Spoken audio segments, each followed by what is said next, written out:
الحمد لله وكفى وسلام على عباده الذين اصطفى أما بعد أعوذ بالله من الشيطان الرجيم بسم الله الرحمن الرحيم ضرب الله مثلا للذين آمنوا امرأة فرعون إذ قالت رب ابن لي عندك بيتا في الجنة ونجني من فرعون وعمله ونجني من القوم الظالمين.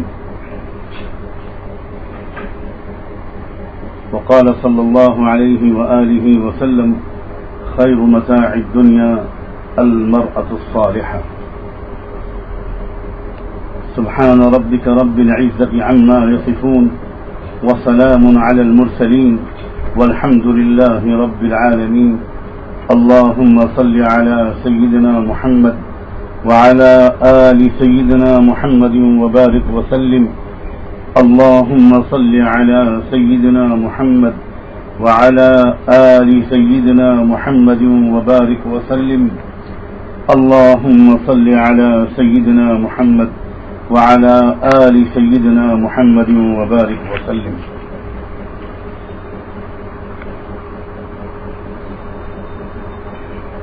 اس عاجز نے ابھی جو آیت پڑھی ہے، اللہ تعالیٰ نے اس آیت میں ایک بہت اہم خبر دی ہے، اعلان فرمایا، ارشاد فرمایا کہ اللہ تعالیٰ نے پسند کر لیا، بیان فرما دیا نمونے کے طور پر ساری دنیا کے ایمان والوں کے لیے ایک زندگی، یعنی ایک شخصیت، ایک ہستی، ایک سیرت اور ایک کیریکٹر کو اللہ تعالیٰ نے پسند کر لیا تمام دنیا کے ایمان والوں کے لیے ایک آئیڈیل کے طور پر، ایک نمونے کے طور پر۔ جب ہم لوگ یہ بات سنتے ہیں اور پہلے سے پوری آیت کا مفہوم معلوم نہیں ہوتا تو عام طور پر ہم لوگ یہ امید کرتے ہیں کہ اس کے بعد جس زندگی کا بیان ہوگا وہ کسی نبی و رسول کی، کسی پیغمبر کی زندگی ہوگی، لیکن اس کے بعد جب آیت کا اگلا لفظ پڑھتے ہیں امرأۃ، تو یہ حیرت انگیز بات سامنے آتی ہے کہ جس زندگی کو، جس کیریکٹر و کردار و سیرت کو اللہ تعالیٰ نے ساری دنیا کے ایمان والوں اور ایمان والیوں کے لیے ایک نمونے کے طور پر پسند فرمایا، منتخب فرمایا اور اس آیت میں بیان فرمایا، وہ کردار ایک نبی و رسول نہیں، ایک مرد کا بھی نہیں، ایک عورت کا کردار، یعنی ایک عورت کی تاریخ کو، اس کی زندگی کو، اس کے ایمان کو اللہ تعالیٰ نے ایک آئیڈیل قرار دیا کہ ساری دنیا کے ایمان والے اور ایمان والیاں اگر اپنے ایمان کو جانچنا چاہیں تو اس کی روشنی میں جانچیں۔ یہ اللہ تعالیٰ کی طرف سے جو انتخاب ہوا یہ ایک عورت کی زندگی کا ہوا۔ کون سی وہ عورت؟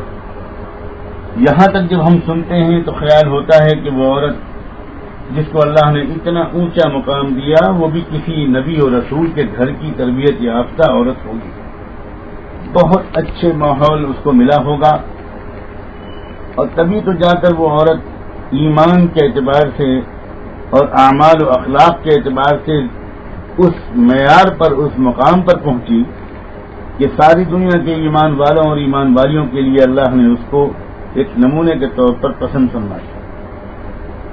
لیکن جب ہم لوگ آیت کا اگلا لفظ پڑھتے ہیں اور سنتے ہیں امرأۃ فرعون تو پھر تو حیرت کی کوئی حد باقی نہیں رہ جاتی، کیونکہ ہم کو یہ معلوم ہوتا ہے کہ اللہ تعالیٰ نے اس آیت میں جس عورت کی زندگی کو بیان فرمایا یہ کہہ کر کہ ہم نے اس کی زندگی کو، اس کے ایمان کو ساری دنیا کے ایمان والوں کے لیے، ایمان والیوں کے لیے ایک نمونے اور آئیڈیل کے طور پر پسند فرمایا، وہ بیوی کسی نبی اور رسول کے گھر کی اور کسی اچھے ایمانی ماحول کی تربیت یافتہ اور پرورش پائی ہوئی عورت نہیں تھی، بلکہ وہ فرعون کی بیوی تھی۔ وہ فرعون جس سے زیادہ گھمنڈی اور مغرور، جس سے بڑا کافر اور ظالم شاید ہی دنیا میں کوئی گزرا ہو اس کی بیوی کو، یعنی کوئی کہنا چاہے تو کہہ سکتا ہے کہ اس سے زیادہ خراب ماحول دنیا میں آج تک کسی عورت کو نہ ملا ہے نہ ملے گا، اس سے زیادہ ظالم اور برا شوہر دنیا میں آج تک کسی بیوی کو ملا ہے نہ ملے گا، مگر اس کے باوجود اس عورت کو اللہ تعالیٰ نے ساری دنیا کے ایمان والوں اور ایمان والیوں کے لیے ایک نمونے اور آئیڈیل کے طور پر پسند فرما لیا۔ اکثر میرا دل چاہتا ہے کہ خاص طور پر ہماری بہنیں، ہماری عزیز بچیاں، ہماری خواتین وہ اس پر غور کریں کہ آخر وہ کیا بات تھی جس کی وجہ سے اللہ تعالیٰ نے اس عورت کو اتنا اونچا مقام عطا فرمایا۔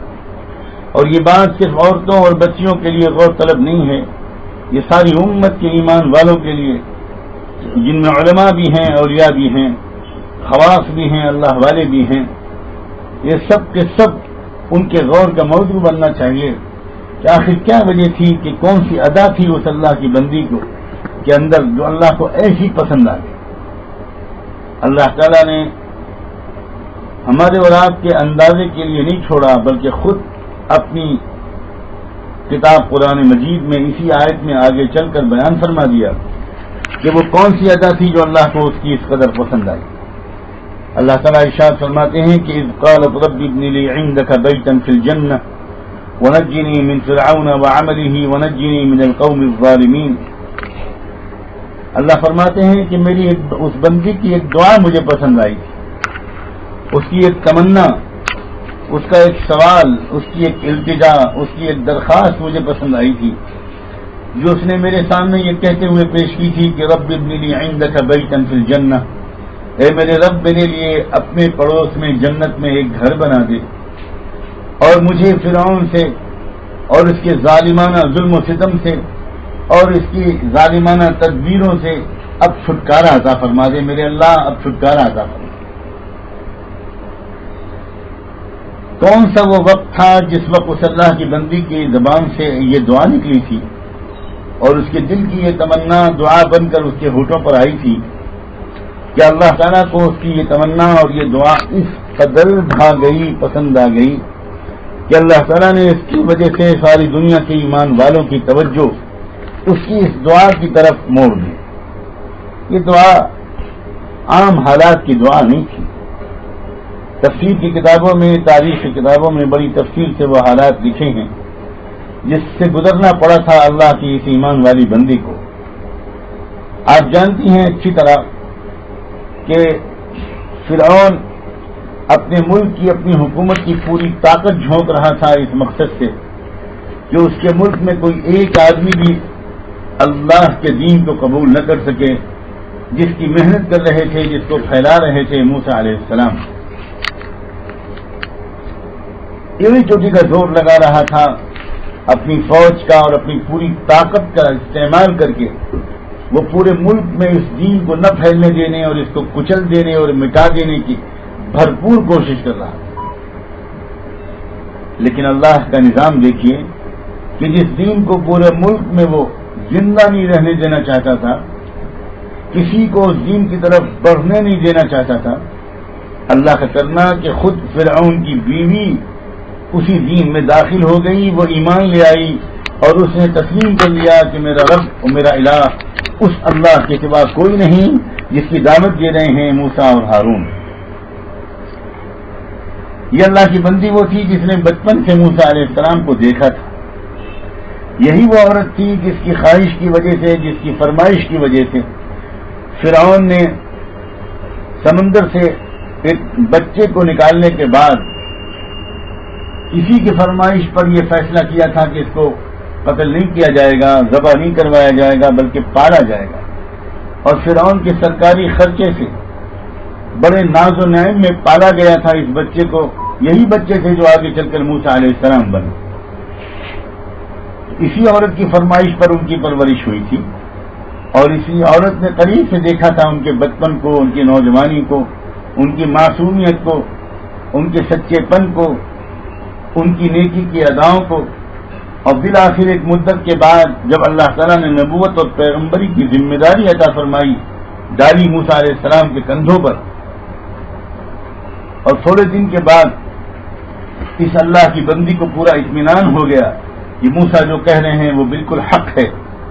ایک طرف وہ دیتی تھی فرعون کی زندگی، اپنے شوہر کی زندگی، عیاشیوں والی، نشے والی، جھوٹ والی، ظلم والی، گھمنڈ اور تکبر اور غرور والی، اور ایک طرف وہ دیتی تھی موسیٰ علیہ السلام کی زندگی عبادت والی، بندگی والی، پاکیزگی والی، شرم و حیا والی، سچ بولنے والی، خوبیوں اور اچھے اخلاق اور اچھے اعمال والی زندگی.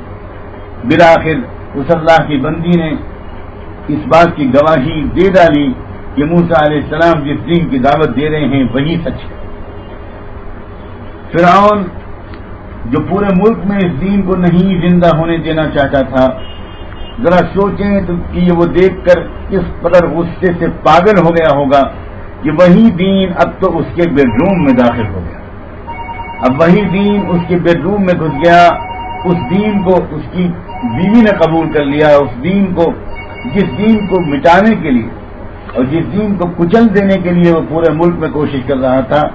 اللہ جب گھمنڈیوں کا، مغروروں کا مذاق اڑانا چاہتا ہے تو عجیب عجیب طریقے سے مذاق اڑاتا ہے.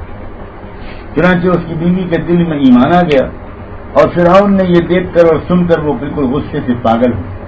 وہی فرعون جو بے پناہ محبت کرتا تھا اپنی بیوی سے. تاریخی کتابوں میں ان محبتوں کے واقعات تک نقل کیے گئے ہیں جن سے پتہ چلتا ہے کہ فرعون کو بے پناہ عشق تھا، بے پناہ محبت تھی اپنی اس بیوی سے. لیکن جب یہ بیوی ایمان لے آئیں، یہ خاتون ایمان لے آئیں، تو وہی فرعون کی محبوبہ، اس فرعون کی بدترین، فرعون کو دشمنی اور نفرت ہو گئی.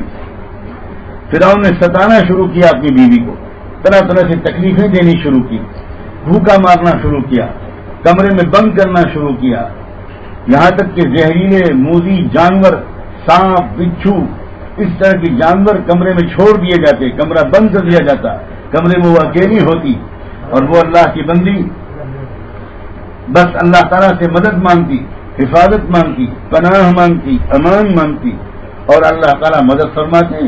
کسی جانور نے اس کو نہیں ڈسا، بلکہ وہ جانور خود الٹا اس کی حفاظت کرنے لگتے تھے. اللہ تعالیٰ نے کافی دن تک طرح طرح کی آزمائشوں سے گزروایا. فرعون برداشت نہیں کر پا رہا تھا یہ سب. وہ عجیب حیران تھا کہ اتنی تکلیفیں سہنے کے باوجود یہ اللہ کی بندی اس دین کو چھوڑنے پر تیار نہیں ہے. ایک وقت آیا کہ فرعون نے بہت بڑے بڑے جلاد، بڑے سخت قسم کے جلاد بلائے، ہتھوڑے منگوائے، بڑی بڑی کیلیں، لوہے کے بہت بڑی بڑی موٹی موٹی کیلیں اور میخیں وہ منگوائیں، اور اپنی بیوی کو تخت سے بندھوا دیا، پاس میں بیٹھ گیا اور کہا کہ چند منٹ کی مہلت ہے، اگر نہیں کہتی ہو کہ موسیٰ جھوٹے ہیں اور میں واپس آئی اپنے پرانے دین میں اور میں اس دین کو جھٹلاتی ہوں جس کی دعوت دے رہے ہیں موسیٰ، اگر نہیں کہتی ہو یہ بات تو میں ابھی اشارہ کروں گا اور یہ جلاد جو کھڑے ہیں یہ ہتھوڑے چلائیں گے اور یہ کیلیں ٹھوکیں گے، اور یہ کیلیں دیواروں میں اور تخت لکڑی میں نہیں ٹھوکیں گے، بلکہ یہ کیلیں ٹھوکی جائیں گی تمہاری آنکھوں کی پتلیوں میں، تمہاری ناک کی ہڈیوں میں، تمہاری رخساروں میں، تمہارے کندھوں کے جوڑوں میں، تمہاری سینے میں، تمہارے گھٹنوں میں، تمہارے جوڑوں میں، پورے بدن میں یہ کیلیں ٹھوکی جائیں گی. تڑپ تڑپ کر جان دو گی اور میں تماشا دیکھوں گا اور میں دیکھوں گا کہ کہاں ہے تمہارا وہ رب، تم کو بچانے کے لیے کیوں نہیں آ رہا. جب وہ تخت باندھ دی گئی اور بے بس ہو گئی، اس وقت اس اللہ کی بندی نے اللہ تعالیٰ سے وہ دعا مانگی تھی جو اللہ نے قرآن میں ریکارڈ کری. اس وقت اس اللہ کی بندی نے عجب کیفیت کے ساتھ، تصور سے بھی لرزہ آتا ہے کیا گزر رہی ہوگی اس اللہ کی بندی کے دل پر. اس اللہ کی بندی نے اپنے رب کو پکارا اس آخری لمحے میں، اور دعا بھی کیا عجیب و غریب بات ہے. دعا یہ مانگی کہ رب ابنی لی عندک بیتا فی الجنہ، اے میرے رب اور میرے پروردگار، میرے لیے اپنے پڑوس میں جنت میں ایک گھر بنا دے اور مجھے فرعون سے اور اس کی ان حرکتوں سے اور ان تمام ظالموں سے چھٹکارا عطا فرما دے. یہ چاروں طرف جو ظالم کھڑے ہیں اور وہ جو فرعون بیٹھا ہے، اس سے مجھے نجات عطا فرما دے. مفسرین لکھتے ہیں کہ اس اللہ کی بندی کی دعا کا مطلب یہ تھا کہ میرے اللہ، اب تک جو تکلیفیں گزری آپ کی مدد سے ان تکلیفوں کو سہ لے گئی، ایک لمحے کے لیے بھی میرے دل میں کوئی خوف نہیں آیا، کوئی کفر کا کلمہ میری زبان پر بے ہوشی میں بھی نہیں آیا. لیکن اب جب کہ یہ ہتھوڑے ٹھکیں گے اور یہ کیلیں گھسیں گی اور یہ کیلیں ٹھوکی جائیں گی میری آنکھوں میں، میرے سر کے ہڈیوں میں، میرے بدن کے جوڑ جوڑ میں، تو اس وقت کہیں ایسا نہ ہو کہ شدت درد اور تکلیف کی وجہ سے کہیں کوئی کلمہ کفر کا میرے منہ سے نکل نہ جائے. میرے اللہ میں کمزور بنتی ہوں. آپ اس سے پہلے کہ یہ تکلیفیں دینا شروع کرے اور اس سے پہلے کہ یہ کیلیں میرے بدن میں ٹھوکی جائیں، مجھے اس سے پہلے ہی ایمان پر اٹھا لیجیے. اللہ اکبر. اس اللہ کی بندی نے یہ دعا مانگی اور کتابوں میں لکھا ہے کہ اللہ تعالیٰ کی طرف سے اسی وقت اس کے سامنے ملک الموت حاضر ہو گئے، سلام کیا، جنت کے نظارے دکھائے، اور اس سے پہلے کہ وہ سب صدا ہوتی، وہ صدا شروع ہوتی، اس سے پہلے ہی اس اللہ کی بندی نے ایمان پر مسکراتے ہوئے اپنی بندی کے روح کو اپنے پاس بلا لیا اور لوگ اس لاش میں کیلیں ٹھوکتے رہے. سلام ہو اس اللہ کی بندی پر جس نے ایمان پر اپنی جان قربان کر دی، ساری تکلیفیں برداشت کر لی. میں تو اکثر یہ کہا کرتا ہوں کہ دنیا کہتی ہے کہ عورت بڑی کمزور ہمت کی اور کمزور ارادے کی عورت ہے. اللہ تعالیٰ نے شاید اپنی بندیوں پر سے اس الزام کو ہٹانے کے لیے قرآن مجید میں اس واقعے کو بیان فرمایا ہے. اللہ نہیں سننا چاہتے یہ الزام اپنی ان بندیوں پر جو ایمان والی ہوتی ہیں اور ایمان کی وجہ سے، اعمال صالحہ کی وجہ سے ان کے اندر صبر کی صفت آتی ہے، وہ برداشت کرنے والی ہوتی ہیں. وہ کسی قیمت پر اللہ کو ناراض کر کے کسی اور کو راضی کرنے کے بارے میں سوچ بھی نہیں سکتی. دنیا میں آج تک کسی عورت کو اتنا خراب ماحول نہیں ملا، دنیا میں آج تک کسی بیوی کو اتنا خراب شوہر نہیں ملا، دنیا میں آج تک کسی خاتون کو اتنی خراب سسرال نہیں ملی.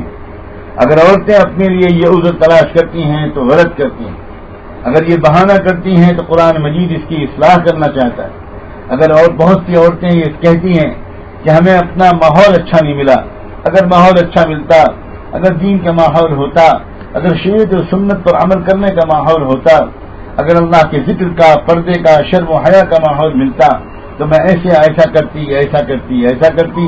کیا کروں، مجھے ماحول ہی اچھا نہیں ملا. یہ بالکل جھوٹ ہے. میں پھر عرض کرتا ہوں ان عورتوں کو بھی یاد کرنا چاہیے کہ ماحول کی خرابی کا عذر اگر دنیا میں کوئی کر سکتی تھی تو فرعون کی بیوی کر سکتی تھی، مگر اس اللہ کی بندی نے کبھی کوئی بہانہ نہیں کیا. اس نے طے کر لیا کہ میں یہ سب عیش و آرام، وہ تو ملکہ تھی، دنیا کی سب سے زیادہ ترقی یافتہ ملک کی ملکہ تھی. اس وقت کا مصر پوری دنیا کا سپر پاور تھا، ہر اعتبار سے وہ دنیا کا ایک کلچرل اور اکنامک نرو سینٹر تھا، پوری دنیا کا سب سے بڑا تہذیبی مرکز تھا، اور اس کے بادشاہ کی وہ بیوی تھی اور فرسٹ لیڈی تھی. لیکن اس نے ان سب چیزوں کو قربان کیا اس لیے کہ اس کے سامنے ایک حقیقت کھل گئی تھی کہ سب ٹھاٹ پڑا رہ جائے گا جب لاج چلے گا بن جا رہا. اس کے دل پر یہ سچائی کھل گئی تھی کہ اصل کامیابی مرنے کے بعد والی ہے اور اصل بربادی اور ناکامی مرنے کے بعد والی ہے. اس نے جان لی تھی یہ بات ایمان کی برکت سے، جان لی تھی کہ یہ دو چار دن کا عیش و آرام یہ بالکل فانی ہے اور یہاں کی تکلیف وہ بھی 2-4 منٹ کی ہے. اصل عیش و آرام تو مرنے کے بعد آئے گا، یا اصل عذاب اور تکلیف پریشانیاں یہ مرنے کے بعد آئیں گی. چنانچہ اس اللہ کی بندی نے مرنے کے بعد کے آرام کو اس دنیا کے 2-4 دن کے عیش و آرام پر ترجیح دی اور اس وقت کی تکلیف کو برداشت کرنے کا ارادہ کر لیا. اللہ تعالیٰ نے دونوں جہان کی تکلیفوں سے اس کو بچایا. اللہ تعالیٰ اس واقعے پر غور کرنے کی ہم سب کو بار بار توفیق دے. سچ عرض کرتا ہوں کہ جب بھی اس واقعے پر غور کرنے کی توفیق ملتی ہے اور اکثر یاد آتا رہتا ہے، ایک نیا ایمان ملتا ہے، ایک نئی ہمت ملتی ہے، ایک نیا حوصلہ ملتا ہے. اور یہ بات بھی قابل ذکر ہے کہ اس بندی کو اللہ تعالیٰ نے اس کی اس قربانی کو ایسا قبول فرمایا، ایسا پسند فرمایا کہ ایک طرف تو اس کی دعا ریکارڈ کر کے ہم تک کو سنا دی، ساری دنیا کے انسانوں، ساری دنیا کے ایمان والوں تک اللہ تعالیٰ نے تنہائی کے وقت میں، آخری وقت میں کی گئی اس دعا کو اللہ نے ریکارڈ کر کے سنا دیا. اور دوسری طرف اللہ تعالیٰ نے یہ بھی خوشخبری سنوا دی کہ کہ رحمت دو عالم سیدنا محمد رسول اللہ صلی اللہ علیہ وآلہ وسلم جب زندگی ہی میں جنت کے سیر کے لیے لے جائے گئے تو وہاں جنت میں آپ کی ملاقات حضرت عافیہ سے کرائی گئی اور وہاں یہ بتایا گیا کہ اس اللہ کی بندی کو ہم نے آپ کے نکاح میں دے دی. سبحان اللہ، اس نے قربانی دی. وہ فرعون کی بیوی تھی، تاریخ انسانی کے بدترین شخص کی بیوی تھی وہ، لیکن جب اس نے اتنی بڑی قربانی دی تو اللہ تعالیٰ نے دنیا سے جاتے وقت اس کو یہ خوشخبری سنائی کہ میری بندی عافیہ تم آرام کے ساتھ میرے پاس آؤ اور آؤ، جنت میں ایک اور انعام تمہارے انتظار میں ہے. میں نے تمہارا نکاح اپنے محبوب، اپنے چہیتے اور لاڈلے آخری رسول، وجہ تخلیق کائنات، رحمت دو عالم سیدنا محمد رسول اللہ صلی اللہ علیہ وآلہ وسلم کے ساتھ کر دیا. تو جنت میں حضور اکرم صلی اللہ علیہ وسلم کی زوجہ مطہرہ کی حیثیت سے وہ ہمیشہ ہمیشہ رہیں گی.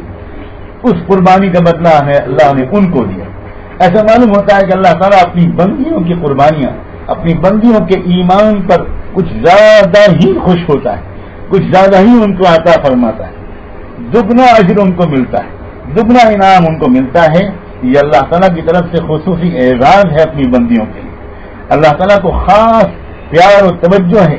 قرآن میں کئی جگہ پر اللہ تعالیٰ کے انداز سے یہ معلوم ہوتا ہے کہ اللہ کی توجہ بندوں اور بندیوں سب پر ہے، لیکن اللہ تعالیٰ کی کچھ خصوصی توجہ زندگی کے اکثر لمحات اور اوقات میں اپنی بندیوں کی طرف متوجہ ہوتی ہے.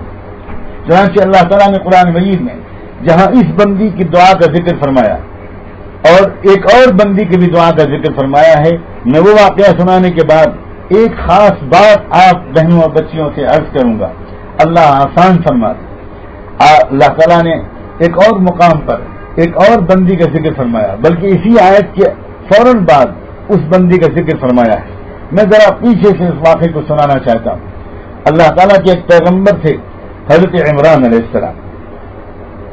زندگی بھر یہ تمنا کرتے رہے کہ اللہ تعالیٰ ان کو بیٹا دے دے تاکہ وہ ان کے دنیا سے جانے کے بعد آگے چل کر نبوت اور پیغمبری ان کے خاندان میں جاری رہے اور دین کی خدمت کا یہ بابر کا سلسلہ ان کے گھر میں جاری رہے. اللہ کا کرنا عجیب ہوا. عمران علیہ السلام کا جب انتقال ہو گیا، ان کے انتقال کے فوراً بعد ان کی بیوہ کو یہ محسوس ہوا کہ میرے مرحوم شوہر میرے پیٹ میں اپنی نشانی چھوڑ گئے. وہ اپنا غم بھول گئیں، خوش ہو گئیں اس کو محسوس کر کے، اور اللہ تعالیٰ سے انہوں نے دعائیں مانگنی شروع کی. اس بیوہ عورت کی دعا کو اللہ تعالیٰ نے قرآن مجید میں ذکر فرمایا. ارشاد فرمایا رب انی نذرت لک ما فی بطنی محررا فتقبل منی. وہ اللہ کی بندی نے یہ دعا مانگی تھی کہ اللہ میں یہ نظر مانتی ہوں اور میں یہ عہد کرتی ہوں، وعدہ کرتی ہوں کہ جو بچہ آپ مجھے عنایت فرمائیں گے وہ اس بچے سے میں دنیا کا کوئی کام نہیں لوں گی. میں اس کو اپنے مرحوم شوہر کی تمنا اور خواہش کے عین مطابق دین کی خدمت کے لیے بالکل فارغ کروں گی. بڑے انتظار میں رہیں، اور لیکن اس کے بعد جب ولادت کا وقت آیا، ڈلیوری ہوئی، تو اس وقت انہوں نے دیکھا کہ بیٹا نہیں ملا بلکہ بیٹی ملی. ایک لمحے کے لیے ان کو ایک شوق سا لگا، اور شوق اس لیے نہیں لگا کہ بیٹی کوئی کم درجے کی چیز ہے، بلکہ اس لیے لگا کہ بیٹی ہزار بلند مقام ہو جائے، نبی اور رسول تو نہیں ہو پائے گی. نبوت اور رسالت کی ذمہ داری تو اللہ نے مردوں پر ڈالی ہے. اس میں بڑی مشقت ہے، بڑا مجاہدات ہیں، سفر ہے، یہ سب چیزیں ہیں. اللہ تعالیٰ نے اس قسم کی بھاری ذمہ داریاں مردوں پر ڈالی. تو ان کے ذہن میں یہ آیا کہ اللہ نے مجھے بیٹی دی ہے تو اب تو میری یہ تمنا اور میرے مرحوم شوہر کی یہ خواہش پوری نہیں ہو پائے گی. چنانچہ انہوں نے بڑے معصوم سے لفظوں میں اللہ تعالیٰ سے کہا کہ رب انی وضعتها انثى. اے اللہ، یہ تو میں نے ایک بیٹی کو جنم دیا ہے. اللہ نے فوراً جواب دیا کہ واللہ اعلم بما وضعت. اللہ بہتر جانتا ہے، میری بندی ذرا انتظار کرو. جس بیٹی کو تم نے جنم دیا ہے تم نہیں سمجھ پا رہی ہو ابھی، وہ کیسی عظیم الشان بیٹی بن کر ثابت ہوگی، ذرا انتظار کرو. بہنوں اور بچیوں، یہی بیٹی تھی جو آگے چل کر حضرت مریم علیہ السلام بنی، اور یہ ایسی بنی، ایسا ان کا اللہ سے محبت کا تعلق، ذکر کا تعلق، گناہوں سے بچنے کا تعلق، گناہوں کے خیالات تک مریم علیہ السلام کے دل میں نہیں آتے تھے. شرم و حیا کا طے کر عزت و عصمت کی حفاظت کرنے والی اور بہت اللہ کو یاد کرنے والی، اپنے اوقات کو صحیح استعمال کرنے والی ایسی بن گئی. اور جب بندہ یا بندی اپنے روح کو پاک کر لیتا ہے، پاک کر لیتی ہے، اور خوب اللہ تعالیٰ کا ذکر کرتا ہے اور کوئی گناہ اس سے نہیں ہوتا، تو اللہ تعالیٰ اس کے ساتھ کچھ خصوصی معاملہ فرمانا شروع کرتے ہیں۔ چنانچہ حضرت مریم کے پاس ان کے خالو حضرت زکریا علیہ السلام آئے، جو ان کے گارجین تھے۔ باپ کا تو انتقال ہو چکا تھا پیدائش سے بہت پہلے۔ حضرت زکریا علیہ السلام جو ان کے خالو تھے وہ ان کے پاس آئے خیریت پوچھنے کے لیے، ملنے کے لیے۔ وہاں ان کے پاس انہوں نے کچھ ایسے گفٹ دیکھے، کچھ ایسے تحفے تحائف دیکھے، ایسی چیزیں دیکھی جو انہوں نے نہیں بھیجی تھی، اور انہیں تعجب ہوا کہ میں ہی تو سرپرست ہوں، میں ہی جو بھیجتا ہوں مریم کے پاس، یہ اس کے علاوہ چیزیں کہاں سے آ گئیں؟ اور یہ بھی ممکن ہے کہ موسم کے علاوہ کی چیزیں ہوں وہ۔ تو انہوں نے پوچھا کہ یا مریم انا لک ھذا، اے مریم یہ سب چیزیں تمہارے پاس کہاں سے آئیں؟ تو اس اللہ کی بندی نے جواب دیا هو من عند اللہ ان اللہ یرزق من یشاء بغیر حساب، کہ یہ ساری چیزیں، یہ جو تم سے آپ دیکھ رہے ہیں خالو جان، یہ میرے اللہ نے مجھے براہ راست بھیجی ہیں۔ اور خالو جان آپ تو جانتے ہیں کسی کسی کے ساتھ اللہ تعالیٰ دست غیب والا معاملہ کرتے ہیں، عام اسبابی لائن کے علاوہ بھی اللہ تعالیٰ کسی کو کچھ عطا فرما دیتے ہیں، بڑی سادگی کے ساتھ، بڑی تواضع اور انکسار کے ساتھ، اور بہت عبدیت والے مزاج کے ساتھ انہوں نے اتنی بات کہی۔ وہ اس میں اشارہ اس طرف تھا کہ خالو جان اللہ تعالیٰ میرے ساتھ کچھ عجیب سا معاملہ فرمانے لگا، ایسی چیزیں اللہ تعالیٰ براہ راست بھیج رہا ہے۔ بس حضرت زکریا علیہ السلام کے دل پر ایک عجیب قسم کی چوٹ لگی۔ وہ بھی اس وقت تک بوڑھے ہو گئے تھے، مگر ان کے یہاں بھی کوئی بیٹا نہیں پیدا ہوا تھا، اور وہ بھی اس بات کی تمنا رکھتے تھے کہ میرے یہاں بھی بیٹا پیدا ہو جائے تاکہ آگے چل کر دین کا کام جاری رہے۔ جب انہوں نے دیکھا کہ اللہ تعالیٰ ان کی 17 سالہ 16-17 سالہ نوجوان بھانجی کے ساتھ ایک غیبی نظام کے ساتھ معاملہ کر سکتا ہے، اور بغیر ظاہری اسبابی نظام کے غیبی نظام سے ان کے پاس چیزیں بھیج سکتا ہے، تو ان کے دل میں بھی ایک نئے سرے سے امید پیدا ہوئی، اور نئی امید اور نئے یقین کے ساتھ انہوں نے اللہ تعالیٰ سے دعا مانگی کہ اے اللہ مجھے بڑھاپے کے باوجود آپ بیٹا دے دیجئے، آپ اگر مریم کو یہ سب دے سکتے ہیں تو مجھے بیٹا بھی دے سکتے ہیں۔ اس وقت کی دعا قبول ہو گئی، اور اللہ تعالیٰ کی طرف سے ان کو یہ خوشخبری ملی کہ تمہارے یہاں ایک بیٹا پیدا ہوگا، اس کا نام بھی ہم ابھی سے رکھے دیتے ہیں، اس کا نام یحییٰ ہوگا، اور وہ ایسا ہوگا ایسا ہوگا ایسا نبی ہوگا، سید ہوگا، حصور ہوگا۔ بڑے بلند کلمات اللہ تعالیٰ نے قرآن مجید میں حضرت یحییٰ علیہ السلام کے بارے میں ارشاد فرمایا۔ مجھے جو بات عرض کرنی ہے وہ صرف یہ کہ کوئی کہنا چاہے تو کہہ سکتا ہے کہ انسانیت کو دو عظیم الشان پیغمبر ملے، یہ دو عظیم الشان پیغمبر ملے ایک اللہ کی بندی کی دعا اور تمنا کی برکت۔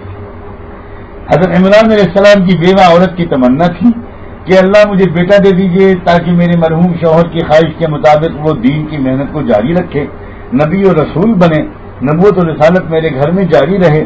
اس اللہ کی بندی کی تمنا کو اللہ نے ایسا قبول کیا کہ ایک طرف تو ان کی بیٹی مریم عطا فرمائی، ان مریم کے پیٹ سے بغیر باپ سے اللہ کے غیبی نظام کے مطابق اللہ تعالیٰ نے عیسیٰ علیہ السلام کو پیدا فرمایا، اور دوسری طرف مریم علیہ السلام کی نیکی کو دیکھ کر زکریا علیہ السلام نے جو دعا مانگی، اس دعا کی برکت سے زکریا علیہ السلام کو بڑھاپے میں بیٹا ملا، وہ بھی پیغمبر بنے، حضرت یحییٰ علیہ السلام۔ تو اگر کوئی کہنا چاہے تو کہہ سکتا ہے کہ انسانیت کو جو عظیم شان پیغمبر ملے، حضرت عیسیٰ علیہ السلام اور حضرت یحییٰ علیہ السلام، اصل بات کہنے کی یہ ہے کہ یہ دو پیغمبر جو ملے انسانیت کو، یہ ایک عورت کی پاکیزہ تمنا اور مقبول دعا کی برکت سے، ایک عورت کی تمنا تھی، ایک عورت کی دعا تھی، اس کے بدلے اللہ تعالیٰ نے دو پیغمبر انسانیت کو عطا فرمائے۔ اور یہ جو کچھ میں نے عرض کیا ہے یہ اتفاقاً نہیں عرض کیا، سوچ سمجھ کر آپ کے سامنے یہ بات رکھی ہے۔ پہلا واقعہ فرعون کی بیوی کا، وہ بھی دعا کا تھا۔ دوسرا واقعہ حضرت عمران علیہ السلام کی بیوہ کا، وہ بھی دعا کا واقعہ ہے۔ دعا اصل میں کہتے ہیں تمنا کو۔ جب کسی انسان کی، کسی مرد یا عورت کی تمنا، دل کی تڑپتی ہوئی تمنا دعا بن کر جب ہونٹوں پر آ جاتی ہے تب اس کو دعا کہا جاتا ہے۔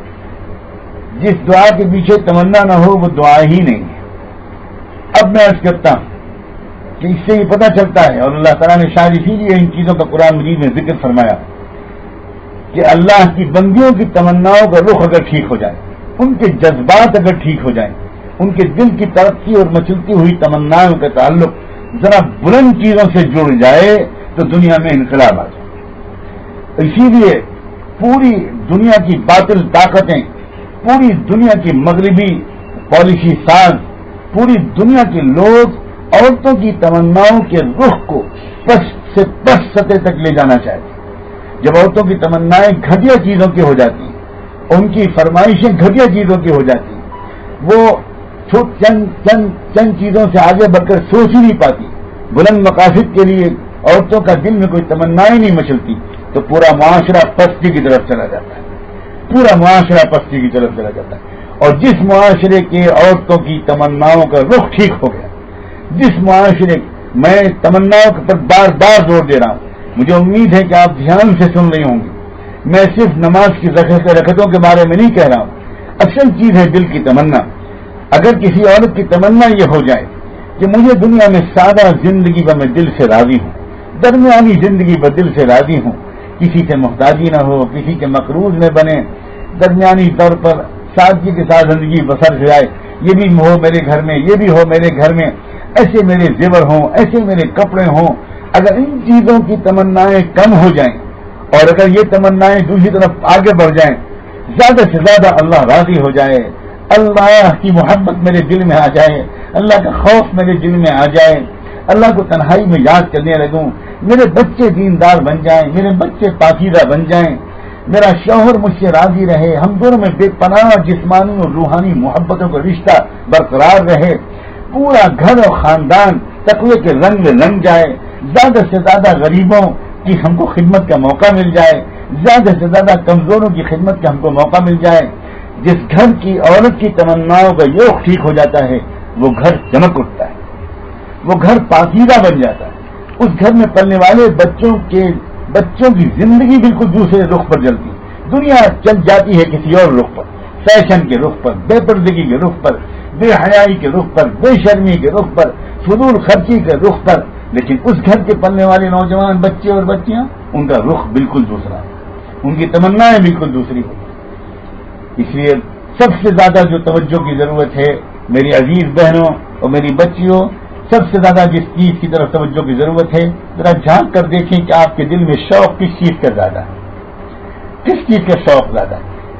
اپنے دل کے شوق کو ذرا بڑھاتی چلی جائیے، بڑھائیے، آپ کو اللہ سے محبت ہو جائے، آپ اللہ سے اپنی باتیں کرنے لگیں، آپ اللہ تعالیٰ کو راضی کرنے کے پیچھے دیوانی ہو جائیں، آپ اپنے بچوں کے لیے آنچل پھیلا کر بچوں کو سلا کر اللہ سے دعائیں مانگنے والی بن جائیں، آپ کی تمنائیں یہ ہو جائیں کہ میرے بیٹا محدث ہو جائے، میرا بیٹا قرآن کا مفسر ہو جائے، میرا بیٹا امت کا رہبر بن جائے، میرا بیٹا انسانیت کا خادم بن جائے، میری بیٹی بہترین صالح بچوں کی تربیت کرنے والی ماں بن جائے۔ آپ کی یہ تمنا اگر ہوگی تو پھر دیکھیے گھر میں کیسا انقلاب آتا ہے، پھر پورا خاندان میں انقلاب آتا ہے، بلکہ میں تو کہتا ہوں معاشرے میں انقلاب آتا ہے۔ میں سب سے زیادہ جو ذمہ دار سمجھتا ہوں، اللہ تعالیٰ نے جسمانی محنت کا ذوق اور سلیقہ مردوں کو زیادہ دیا اور عورتوں کے دل کی تمناؤں کی میں بڑی طاقت رکھی۔ اگر عورت کی تمنائیں آ جائیں، قناعت کی طرف آ جائیں، سخاوت کی طرف آ جائیں، ہمدردی کی طرف آ جائیں، عبادت کی طرف آ جائیں، دعا اور مناجات میں آپ کا جی لگنے لگے، آپ بجائے اس کے یہ دیکھیں اور ٹی وی دیکھیں اور رسالے پڑھیں اور ناولیں پڑھیں اور افسانے پڑھیں، بجائے اس کے آپ مناجات پڑھیں، آپ اللہ تعالیٰ سے اپنی معصوم تمنائیں اللہ تعالیٰ کے سامنے رکھیں، تو پھر دیکھیے کیا ہوتا ہے، پھر کیسے واقعات آپ کے سامنے آئیں گے، گھر میں پلنے والے بچے کس رخ پر کس کردار کے بنے۔ اللہ تعالیٰ ہم سب کو قدر کی توفیق دے۔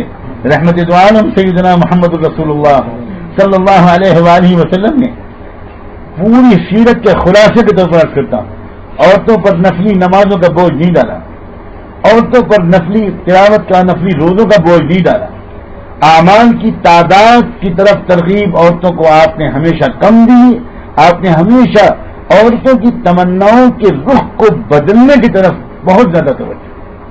یہ عجیب بات ہے، حضرت فاطمہ آپ کے پاس جو آئی تھی تو وہ ایک خادم مانگنے آئی تھی، ایک مددگار، ایک ہیلپر مانگنے آئی تھی.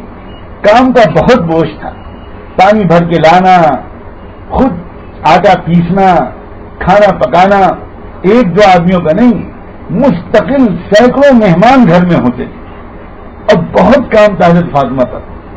وہ آئی ایک خادم مانگنے کے لیے اپنے والد ماجد سیدنا محمد رسول اللہ صلی اللہ علیہ وآلہ وسلم کے پاس. کوئی حرج نہیں تھا اگر اللہ کے رسول ان کو بھی ایک خادم دے دیتے. آئے تھے بہت سے غلام اور باندیاں اور آپ بانٹ رہے تھے لوگوں کو. حضرت علی نے یہ کہہ کے بھیجا تھا فاطمہ جاؤ، اور فاطمہ گئی تو حضور تو گرا ہوا پایا واپس آ گئے.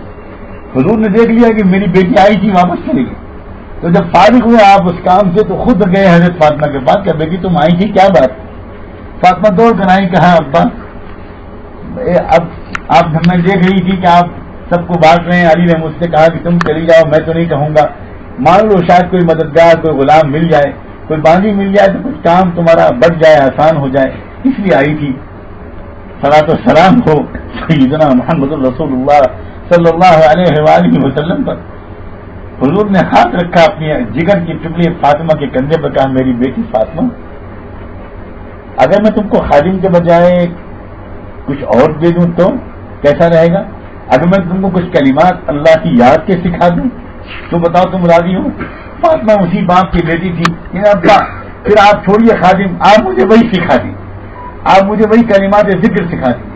تو آپ نے ان کو فرمایا کہ فاطمہ ایسا کیا کرو کہ جب سونے کے لیے لیٹو تو لیٹنے سے پہلے یا ہر نماز کے بعد پڑھ لیا کرو سبحان اللہ سبحان اللہ 33 بار، الحمدللہ الحمدللہ 33 بار، اور اللہ اکبر 34 بار پڑھ لیا کرو. راضی ہو اس پر؟ فاطمہ خوش ہو گئی، ابا میں اس پر زیادہ راضی، ابا میں اس پر زیادہ راضی. کیا بات میں عرض کرنا چاہتا ہوں، خادم دینے کے بجائے آپ نے ان کی توجہ اللہ کے ذکر کی طرف موڑ دی. دنیا کی کوئی چیز دینے کے بجائے ان کی دل کی توجہ کو موڑ دیا کسی اور چیز کی طرف. میں ایک واقعہ اس وقت سنا سکتا ہوں، وقت کم ہے. پوری سیرت پر اس حدیث نے غور کیا ہے، سینکڑوں واقعات ایسے ملتے ہیں کہ آپ نے جو ترغیب دی ہے خواتین کو، بہت زیادہ اعمال کی نہیں دی، بہت زیادہ مجاہدات کی نہیں دی، بہت زیادہ اللہ کے راستے میں نکلنے کی نہیں دی، بہت زیادہ جہاد کرنے کی نہیں دی، بہت زیادہ حج اور عمرے کرنے کی نہیں دی. آپ نے سب سے زیادہ جو عورتوں کو ترغیب دی ہے وہ یہ کہ اللہ کی بندیوں، میری امت کی عورتوں، تم اپنے دل کی تمناؤں کی رخ کو ٹھیک کرو. چنانچہ یہ تمناؤں کا رخ جب ٹھیک ہوا تو کیا نتیجہ نکلا؟ تو نتیجہ یہ نکلا کہ صحابہ کرام کو زندگی آسان ہو گئی، فاقے برداشت کرنا آسان ہو، سادہ زندگی گزارنا آسان ہو گیا. کیونکہ آدمی اصل جو مجبور ہو جاتا ہے وہ گھر والوں کے مزاج سے مجبور ہو جاتا ہے. اب جب گھر کا مزاج ایسا بن گیا، چنانچہ کیسا بن گیا؟ ایک واقعے سے اندازہ کیجیے کہ صحابہ کے گھر تک کے عورتوں کا مزاج کیسا بنا. ایک مزدور صحابی تھے، غریب آدمی تھے، مزدوری کر کے اپنا اور اپنی بیوی کا پیٹ پالتے تھے. اللہ کا کرنا یہ ہوا کہ ان کو کام ملنا ہی بند ہو گیا. بیچارے صبح گئے، دن بھر کام تلاش کیا، کوئی مزدوری نہیں ملی، کام نہیں ملا، خالی ہاتھ گھر واپس آ گئے. گھر میں ایک کھجور بھی نہیں تھی، دونوں میاں بیوی بھوکے سو گئے. اگلی صبح کو پھر نکلے وہ صحابی مزدوری کی تلاش میں، اور سنت کے مطابق بیوی دروازے تک چھوڑنے کے لیے آئے. کان کھول کے دل کے کانوں سے سنیے کہ سنت یہ ہے کہ جب مرد کام کے لیے نکلے، جاب کے لیے نکلے، تو اس وقت عورت کو چاہیے کہ وہ اپنے کام کاج میں نہ لگی رہے، بستر پر نہ پڑی رہے، بلکہ وہ دروازے تک آ کر پردے کے اہتمام کے ساتھ دروازے کے اندر سے شوہر کو رخصت کرے، مسکرا کر رخصت کرے، اور یہ دعا دے کر رخصت کرے کہ فی امان اللہ، یہ کہے کہ میں آپ کو اللہ کے حوالے کرتا ہوں، جائیے اللہ کی حفاظت میں جائیے. اور شوہر بھی سلام کر کے گھر سے چلا جائے. یہ سنت کے مطابق اس عورت نے دوسرے دن بھی اپنے اس شوہر کو رخصت کیا. دوسرے دن بھر بھی وہ کام تلاش کرتے رہے، لیکن دوسرے دن بھی کام نہیں ملا، اور دوسری شام کو خالی ہاتھ واپس آ گئے. آج بھی گھر میں کچھ نہیں تھا، دونوں میاں بیوی دوسری رات بھی بھوکے سو گئے. اب تیسرے دن صبح کو شوہر پھر نکلے. سنت کے مطابق بیوی نے دروازے تک آ کر پھر رخصت کیا، اور اب جب رخصت کیا تو دروازے سے وہ نکلے اور کچھ قدم چلے کہ پھر ایک دم سے کچھ یاد آیا بیوی کو، اور بیوی نے شوہر کو واپس بلایا، پکار کر کہا کہ ذرا 1 منٹ واپس آئیے. کچھ کہنا چاہتی ہوں، اب یاد آیا۔ شوہر واپس آئے تو بیوی نے کہا، شوہر نے تعجب سے پوچھا کہ کیا بات ہے، ابھی تو تم نے مجھے رخصت کیا تھا۔ تو بیوی نے کہا کہ ایک بات یاد آئی ہے، میں آپ سے کہنا چاہتی ہوں، آج تیسرا دن ہے، ہمارے اور آپ کے پیٹ میں کچھ نہیں گیا ہے، دونوں فاقے سے ہیں۔ آج بھی اگر آپ کو کہیں خدا نخواستہ کام نہ ملا تو اپنے لیے تو آپ کچھ نہیں کر کے لائیں گے، مجھے یقین ہے، لیکن میری محبت آپ کے دل میں اتنی زیادہ ہے کہ مجھے یہ ڈر ہے کہ کہیں میری محبت کی وجہ سے آپ کوئی حرام لقمہ لے کر نہ آ جائیں۔ میں نے آپ کو یہی کہنے کے لیے واپس بلایا ہے کہ اگر کوئی کام نہ ملا تو تیسرے شام بھی خالی ہاتھ واپس آ جائیے گا، خدا کے لیے کوئی حرام لقمہ لے کر مت آئیے گا۔ تیسری رات ہم پھر خالی پیٹ سو جائیں گے، لیکن کوئی حرام لقمہ لے کر مت آ جائیں گے۔ آپ بتائیں کہ جن شوہروں کو ایسی بیویاں مل جائیں، جن مردوں کو ایسی بیویاں مل جائیں، وہ تو ساری دنیا کی ہمالیائی طاقتوں سے ٹکرا سکتے ہیں۔ ان کو ایسی ہمت ملتی ہے، ایسا حوصلہ ملتا ہے، کوئی ہے میرے گھر میں تقوی کے راستے میں میرا ساتھ دینے والا، بلکہ تقوی کے راستے میں میری ہمت بڑھانے والا، مجھے آگے بڑھانے والا، نہ کہ پیچھے گھسیٹنے والا۔ اگر عورت کی دل کی تمنا درست ہوتی ہے تو پھر گھروں میں تقوی کا ماحول بنتا ہے، کوئی حرام آمدنی نہیں ہوتی، کوئی بے پردگی نہیں ہوتی، کوئی عریانیت نہیں ہوتی، کوئی تماشا نہیں ہوتا، بے تکلف رشتے داروں سے گفتگو نہیں ہوتی، اخلاق کے ساتھ مگر محتاط زندگی گزرتی ہے۔ محتاط زندگی کا مطلب بد اخلاقی نہیں ہوا کرتا، اور خوش اخلاقی کا مطلب بے احتیاطی نہیں ہوا کرتا۔ احتیاط کے ساتھ محتاط زندگی گزرتی ہے، اور پھر جب عورتوں کی تمنائیں درست ہوتی ہیں تو پھر وہ اپنے بچوں اور بچیوں کے لیے ایسی ہی پاکیزہ تمنائیں ان کے دل میں آتی ہیں، اور اسی کے نتیجے میں پھر ان کی اولاد خواجہ معین الدین چشتی بنتی ہے، حضرت باہرید بستانی بنتی ہے، حضرت مولانا الیاس بنتی ہے، اور کیا کیا بنتی ہے۔ دنیا میں جتنے اللہ کے بندے، بڑے بڑے علماء، دین کی خدمت کرنے والے، بھلائیوں کو زندہ کرنے والے، لاکھوں انسانوں کے دلوں کا رخ پھیر دینے والے، پلٹ دینے والے، قوموں کی تقدیروں کا فیصلہ کرنے والے، یقین مانیں یہ جو کوئی لوگ بنے یہ اپنی ماؤں کی تربیت سے بنے۔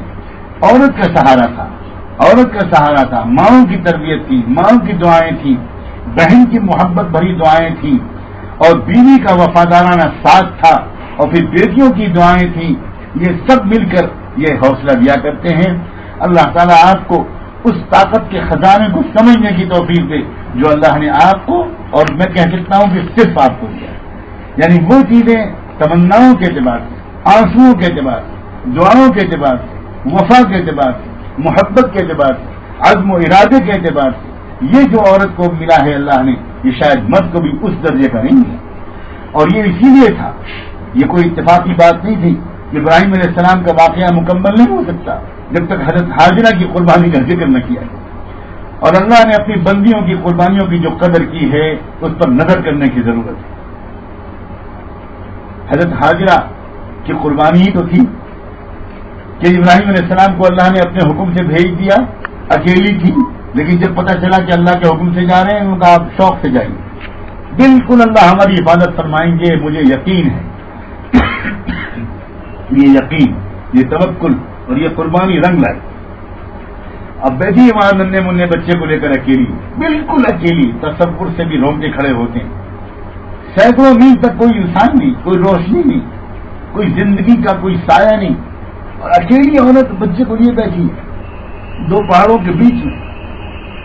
بہت دل گھبرایا تو بچے کو وہیں اللہ کے حوالے کیا، پیار کیا، اور اس وقت پہاڑ پر چڑھ گئی۔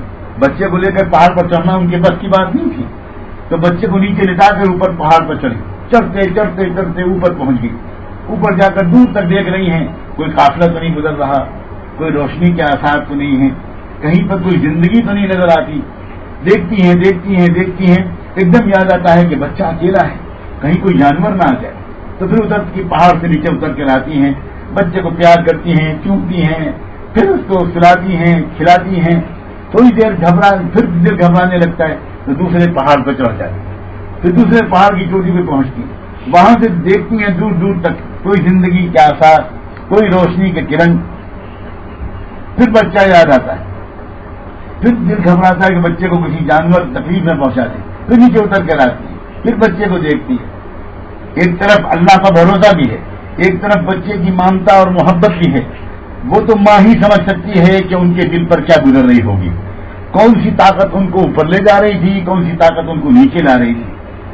لیکن اللہ دیکھ رہا تھا. اللہ نے اپنی اس بندی کی ادا کو ایسا پسند فرمایا کہ یہ طے فرما دیا کہ قیامت تک چاہے کوئی نبی ہو، چاہے کوئی ولی ہو، چاہے عام امتی ہو، کسی کا حج اور عمرہ اس وقت تک مکمل نہیں ہوگا جب تک اس جگہ پر تم دوڑو گے نہیں، چلو گے نہیں جس جگہ پر میری وہ ایمان والی، محبت والی، وفا والی، ہمت والی بندی دوڑے.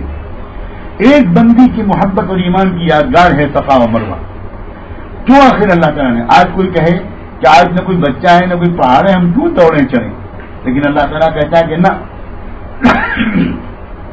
مجھے ایسی پسند آئی ہے میری اس بندی کی وہ ادا کہ میں نے طے کر لیا ہے کہ قیامت تک اس ادا کو مٹنے نہیں دوں گا. اور مٹنے کیا ادا ہے؟ ایک عورت کی ایک ادا کی نقل 24 گھنٹے ہزاروں لوگ ہر وقت صفا و مروہ میں دوڑتے رہتے ہیں. سلام ہو حضرت حاجرہ پر، سلام ہو ان کے ایمان اور قربانی پر، سلام ہو پورے خاندان پر. موسیٰ علیہ السلام کا واقعہ مکمل نہیں ہوگا جب تک کہ ان کی ماں کا واقعہ نہ بیان کیا جائے. اور میں دور کیوں جاؤں، رحمت دو عالم سیدنا محمد رسول اللہ صلی اللہ علیہ وآلہ وسلم کا واقعہ بھی مکمل نہیں ہوگا جب تک کہ ہم یہ نہ طے کریں، یہ معلوم ہو ہم کو کہ سب سے پہلے ان پر ایمان لانے کا شرف مردوں سے پہلے عورت کو حاصل ہوا. یہ حضرت خدیجہ تھی. میں تو کہتا ہوں عورتوں کو مبارکباد دیتا ہوں، مبارک ہو آپ کو کہ آپ ہی کے قبیلے کی اور آپ ہی کی جنس کی ایک فرد کو، حضرت خدیجہ کو ایمان لانے میں مردوں سے پہل کر لی. اور اس کے بعد سب سے پہلی جو حافظ قرآن بنی، سب سے پہلی جو قرآن کی حافظہ بنی، وہ بھی ایک مرد سے پہلے ایک عورت بنی. سب سے پہلے مکمل قرآن حفظ کیا حضرت عائشہ نے. مکے کی زمین پر جو سب سے پہلا خون بہا، اللہ کے دین کے لیے جو جان قربان کی، لاش جو گری مکے کی زمین پر تڑپتی ہوئی، مبارک ہو بہنوں اور بچیوں، وہ بھی کسی مرد کی لاش نہیں تھی، ایک عورت کی لاش. یمن سے آئی بوڑھی سمیہ، 2 اونٹوں کے درمیان اس کو ان کو باندھ دیا گیا اور ظالم جلاد تیر کمان لے کر کھڑے ہو گئے اور کہا، زور سے کہا کہ کہو، جب سمیہ چلا کر کہو کہ محمد جھوٹے ہیں اور میں جھٹلاتی ہوں ان کے دین کو. اگر نہیں کہو گی، اگر نہیں جھٹلاؤ گی تو ہمارا تیر ابھی ہمارے کمان سے نکلے گا اور تمہارے جسم کے ٹکڑے ہو جائیں گے. اس اللہ کی بوڑھی عورت بندی نے، حضرت سمیہ نے اپنی کمزور آواز میں جان ڈالنے کی کوشش کرتے ہوئے چلا کر کہنے کی کوشش کی، اشہد ان لا الہ الا اللہ واشہد ان محمدا عبدہ ورسولہ. ابھی شاید کلمہ پورا کہہ بھی نہیں پائی تھی کہ ظالموں کی کمان سے تیر نکلے اور اللہ کی بندی کے جسم میں لگے، اور یہ پہلی لاش تھی جو مکے کی زمین پر گری. یہ بھی ایک عورت کی لاش. تو آپ اپنی دل کی تمناؤں کو ٹھیک کریں. اپنے دل کی تمناؤں کو جو عورتیں ٹھیک کر لیتی ہیں، پھر وہ اپنے بچوں کے لیے عجیب نرالی دعائیں کرتی ہیں، عجیب ان کی تمنا تربیت کا انداز ہو جاتا ہے. پھر کئی بار زندگی میں ایسا ہوتا ہے کہ ننھا سا چھوٹا سا بچہ، 2 سال اور 3 سال کا بچہ، 4 سال کا بچہ، اچانک وہ بستر پر وہ اپنی ماں کی سسکیوں کی آوازیں سنتا ہے، ماں کے رونے کی آوازیں سنتا ہے. وہ کروٹ بدلتا ہے، اٹھ کے بیٹھتا ہے، آنکھیں بنتا ہے، دیکھتا ہے ماں اس کی یا مسلح پر بیٹھی ہوئی کہیں اس کی سسکی نکل گئی. دعا اور مناجات میں اس کو رونا آ گیا اور بچہ بچلتا ہے، چلاتا ہے، پوچھتا امی کیا بات ہے، امی آپ کے پیٹ میں درد ہو رہا ہے، امی آپ کیوں رو رہی ہیں، ابو کو جگائیے، میں دوا لاؤں، بھیا کو جگائیے، یہ کیجیے وہ کیجیے. وہ نہ جانے کس طرح اپنی محبتوں کا اظہار کرتا ہے اور آپ اس کو چپ کرتی ہیں. ایک طرف اپنے آنسوؤں کو چھپاتی ہیں اور پوچھتی ہیں اور ایک طرف اس کو سلانے کی کوشش کرتی ہے، بیٹا سو جا سو جا، تو بہت چھوٹا ہے. بچہ ضد کرتا ہے کہ امی میں کیسے سو جاؤں، آپ رو رہی ہیں اور میں سو جاؤں، یہ نہیں ہو سکتا، بتائیے آپ کیوں رو رہی ہیں. مجبور ہو کر کبھی آپ کی زبان سے نکلتا ہے، بیٹا تو بہت چھوٹا ہے، سو جا، مجھے اپنی آخرت کی فکر رلا رہی، میں کیا کروں. اچانک یاد آ گیا کہ میرا آخرت میں کیا ہوگا، میرے پاس کوئی نیکی نہیں ہے، میں کیسی جہنم کے عذاب سے نجات پا پاؤں گی، اس لیے اللہ سے معافی مانگنے بیٹے تو سو جا. قسم ہے رب کعبہ کی، جس بچے کو ایسی ماں ملے گی وہ بچہ کبھی نافرمان اولاد نہیں بن سکتا. وہ تقوی والا بن کر رہے گا، وہ دیندار بن کر رہے گا، وہ گناہوں سے بچنے والا بن کر رہے گا. تو آپ کی دل کی تمنا، آپ کے آنکھوں سے نکلنے والے آنسو، اللہ تعالیٰ نے عورت کے دل کو زیادہ نرم بنایا. آپ کی آنکھوں سے آنسو جلدی نکلتے ہیں، کاشی آنسو. آپ اپنی چوڑیاں اور اپنے کپڑے اور اپنے بندے اور میکے اور سسرال کے جھگڑوں پر برباد کرنے کے بجائے آپ ان آنسوؤں کو اس طرح استعمال کریں کہ اللہ کی رحمت اتر آئے اور آپ کے دل میں سما جائے. آپ اس طرح ان آنسوؤں کو اللہ کے سامنے پیش کریں کہ اللہ کی طرف سے آپ کے پورے خاندان کی مقبولیت کا مغفرت کا فیصلہ ہو جائے. اور آپ اس طرح ان آنسوؤں کو اللہ کے سامنے پیش کریں کہ اللہ تعالیٰ امت کی تقدیر کے پلٹنے کا سبب بنا. اپنی مقام کو پہچانیے. گزارش اس عاجز کی یہی ہے آپ سے کہ اپنے مقام کو پہچانیے. آپ کو مغربی تہذیب نے، اس ویسٹرن کلچر نے، اس جدید فیشن پرستی نے، اس نے عورت کو بلندیوں سے اٹھا کر پستیوں میں پٹک دیا ہے. اتنا ذلیل کیا ہے عورت کو کہ ٹوائلٹ کا برش بھی، ٹوائلٹ صاف کرنے والا برش بھی اس وقت تک مارکیٹ میں نہیں آتا جب تک کہ اس کے اوپر ننگے عورت کی تصویر نہ ہو. انہوں نے آپ کو اتنا نیچے گرایا ہے اور آپ کو کتنا بلند بنایا تھا محمد رسول اللہ نے، کتنی بلندیوں تک پہنچایا تھا قرآن نے آپ کو، کن بلندیوں تک اللہ تعالیٰ آپ کو پہنچا چکا. اب واپس آئیے ان بلندیوں کی طرف اور اپنے خاندان کی اور عورتوں کو لائیے، اپنی فرینڈس کو لائیے، اپنی سہیلیوں کو لائیے، اپنی کلاس فیلوز کو لائیے، اپنی پڑوسنوں کو لائیے، اپنے رشتے داروں کو لائیے. آپ ان کو ان کے دل کے اندر اللہ کی محبت کے چراغ روشن کرنے کی کوشش کیجیے، ان کے لیے دعائیں کیجیے، ان کو دین کے مجلسوں میں لائیے، اپنے ایسے اجتماعات میں شریک کیجیے جہاں کسی طرح ان کے دل کا رخ بدلے اور آپ کے دل کی اور ہمارے دل کی تمنائیں درست ہوں. اللہ تبارک و تعالیٰ آج کی اس مجلس کو قبول فرمائے. اس عاجز کی اور آپ سب کی اور اس پورے اہل خانہ کی، میزبانوں کی، مہمانوں کی بھرپور مغفرت کا آج اس مجلس کو ذریعہ بنا دے اور آج ایک نئی زندگی شروع ہو جس میں اور زیادہ اللہ کی یاد، اور زیادہ اللہ کی محبت ہو، اور زیادہ اللہ تعالیٰ کی یاد ہو. آپ اگر ایسا طریقہ سیکھ لیں، آپ اگر اللہ کا ذکر کے مشق کرنے والوں سے ذکر کا طریقہ سیکھ لیں تو آپ کو ذکر کے ایسے طریقے ہمارے اکابر بتلائیں کہ آپ اپنا کام کرتی رہیں، آپ کچن میں لگی رہیں، آپ گھر کو صاف کرتی رہیں، آپ بچوں کے کپڑے بدلتی رہیں اور اسی کام کے کرتے کرتے آپ اللہ اللہ کرتی رہیں. آپ کا دل اللہ اللہ کرتا رہے، آپ کا ہاتھ کام کاج کرتا رہے. یہ فن اور یہ طریقہ اگر آپ نے سیکھ لیا تو یقین مانیں آپ گھر کے کام کاج کرتی ہوئی ایک اچھی وفادار بیوی بن کر، ایک اچھی خدمت گزار بہن بن کر، ایک بہترین شفیق ماں بن کر، ایک بہت اچھی شریک حیات بن کر آپ اللہ کی ولی کاملہ بھی بن جائیں گے، ولی کاملہ بھی بن جائیں گی. آپ کے اندر یہ صلاحیت ہے. ذکر کی طرف متوجہ ہوئیے، اللہ کے دین کی طرف متوجہ ہوئے اور اللہ تعالیٰ سے دل گڑا کر مانگیے کہ اللہ ہمارے دل کی تمنا کو پاک کر، اے اللہ ہمیں پستیوں سے نکال کر بلندیوں کی طرف لے کر جائیے. جن عورتوں کے واقعات کتابوں میں پڑھتے ہیں، بیانوں میں سنتے ہیں، اے اللہ ان عورتوں کے نقش قدم پر ہمیں چلنے والا بنا اور ہمارے گھر کے ایک ایک بچے کو نیک صالح بنا. اللہ تبارک و تعالی ہم سب کو اچھی زندگی گزارنے کی توفیق عطا فرمائے، غفلت سے اور معصیت سے اور گناہوں سے ہم سب کو بچائے. وآخر دعوانا ان الحمد للہ رب العالمین. تھوڑی دیر کے لیے ساری عورتیں اپنے سر کو جھکا لیں، آنکھوں کو بند کر لیں، اپنے دل کی طرف توجہ کریں اور یہ تصور کریں کہ اللہ کی رحمت آ رہی ہے، میرے دل میں سما رہی ہے اور میرے دل کی تمام گندگیاں دھل رہی ہیں اور میرا دل کہہ رہا ہے خوشی کے مارے شکر کے جذبے سے اللہ اللہ اللہ.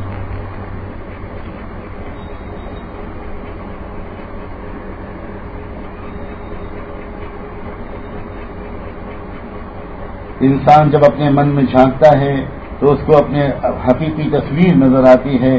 اپنے من میں جھانک کر دیکھیے اور اپنی حقیقی تصویر دیکھیے.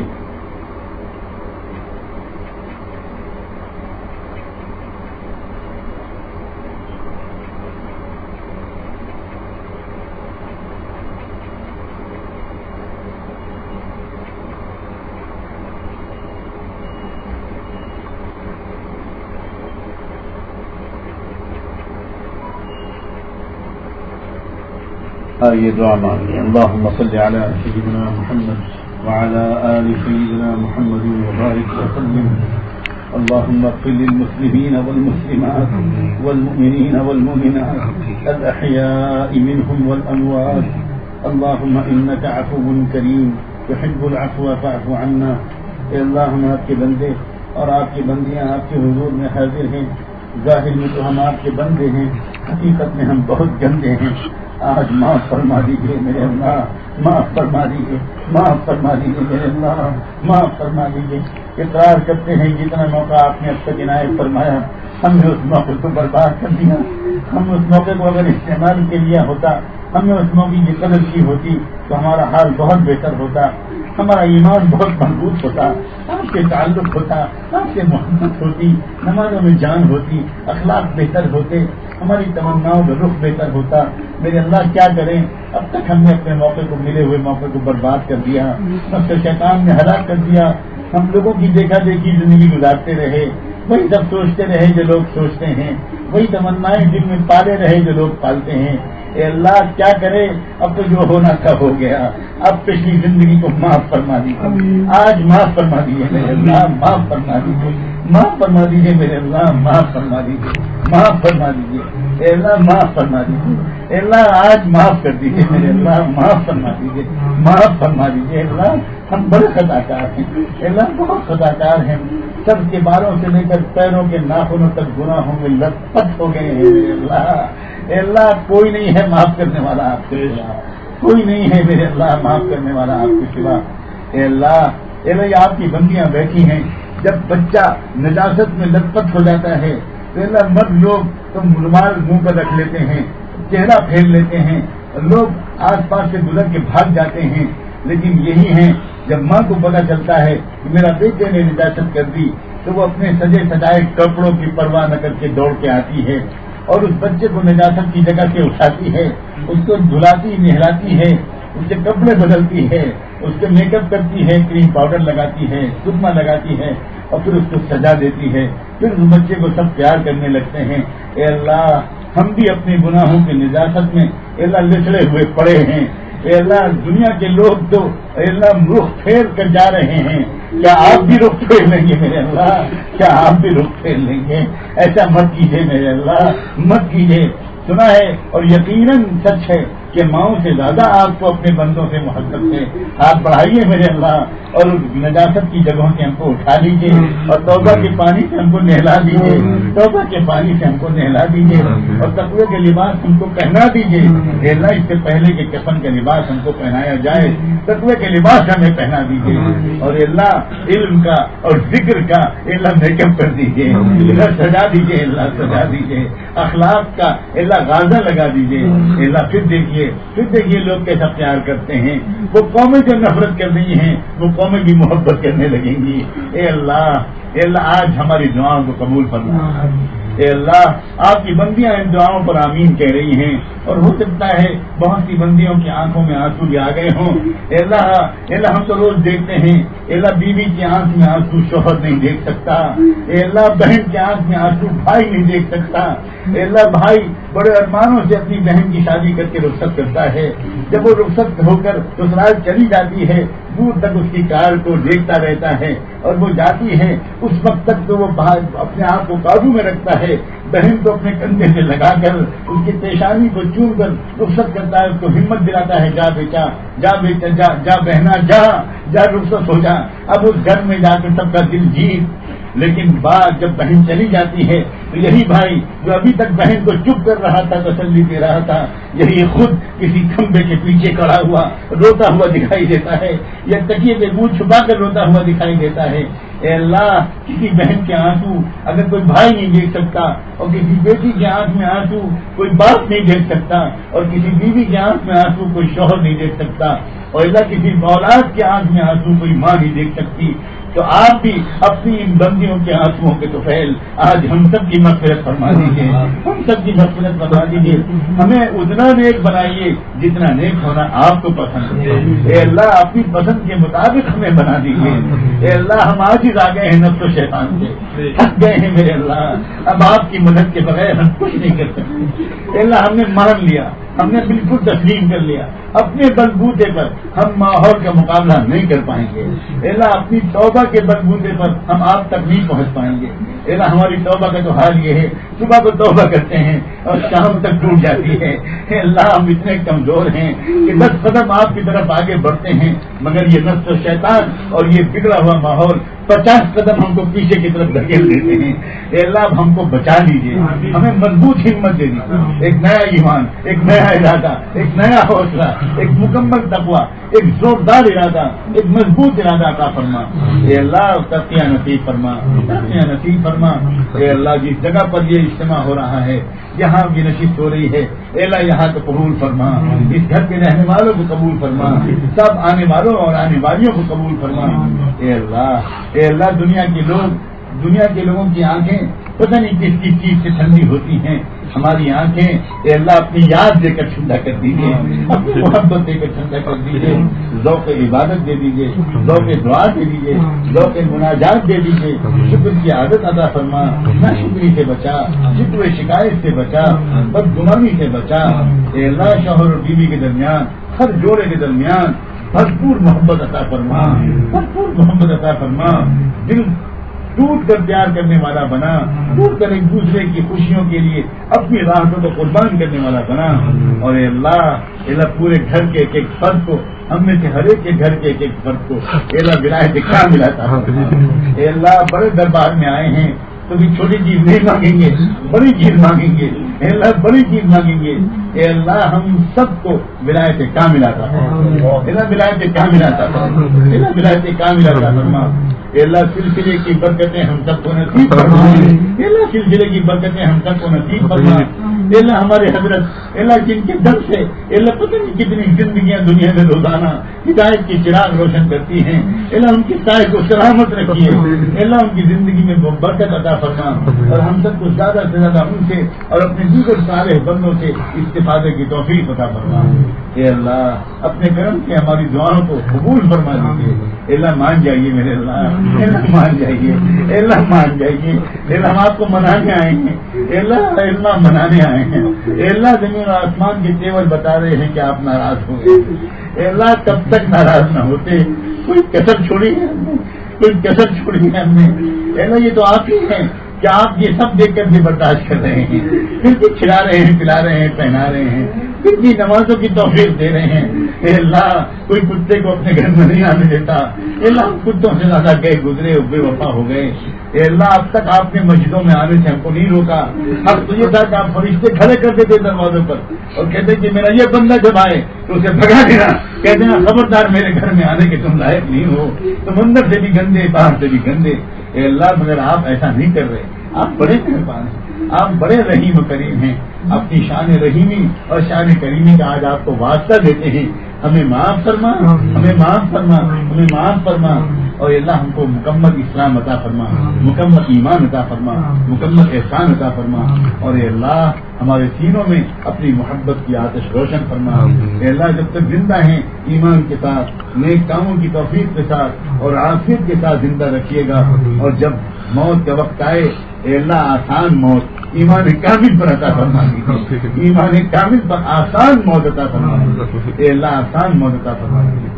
اے اللہ ایک آخری دعا اور التجا یہ ہے کہ ہم سب گنہگار بندوں اور بندیوں کے نام لے لے کر رحمت دو عالم سیدنا محمد رسول اللہ صلی اللہ علیہ وآلہ وسلم کی خدمت اقدس میں ہم سب کی طرف سے میرے اللہ درود و سلام بھجوا دیجیے ان پر اور ان کی اہل پر, ان پر اور ان کے اہل بیت پر, صحابہ اور صحابیات پر, ازواج مطہرات پر, ذریت طیبہ پر اور ان کے بعد آنے والے تمام تابعین و تابعیات اور یا اللہ اور صالحین و صالحات پر اور اسی راستے پر جینے اور مرنے کی ہم سب کو توفیق عطا فرما. وصلی اللہ تعالی علی خیر خلقہ سیدنا محمد وعلی آلہ وصحبہ اجمعین برحمتک یا ارحم